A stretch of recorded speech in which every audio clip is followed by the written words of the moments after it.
Friends వీళ్ళకి ఎంత కొవ్వుందంటే track పైన చెక్క దొంగలను పెట్టి వందే భారత్ ట్రైన్ ఆపేశారు. हम सब वंदे भारत को रुकवा देंगे।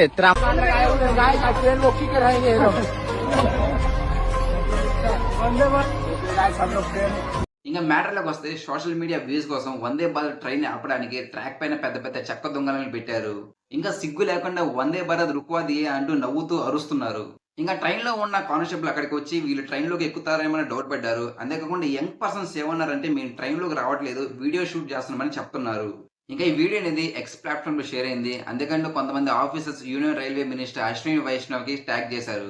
ఇంకా రైల్వే మినిస్టర్ అంతేకాకుండా రైల్వే పోలీస్ ఫోర్స్ అనేది అందరిని అరెస్ట్ చేశారు. అంతేకాకుండా సెక్షన్ 150 ప్రకారం ట్రాక్ పైన చెక్క దొంగలను పెట్టినందుకు జీవిత ఖైదు లేదా 10 సంవత్సరాలు జైలు శిక్ష పడిద్దని నెటిజన్స్ తెలుపుతున్నారు. ఇంకా ఇన్సిడెంట్ గురించి మీరేమనుకున్నారు కింద కామెంట్ సెక్షన్‌లో కామెంట్ చేయండి. ఇంకా ఇలాంటి టెక్నాలజీ వీడియోస్, ఇంకా న్యూ మొబైల్స్, ఇంకా టెక్‌కి సంబంధించిన వీడియోస్ కావాలంటే తేజ టెక్ ఇన్ తెలుగు ఛానెల్‌ని సబ్స్క్రైబ్ చేసుకోండి.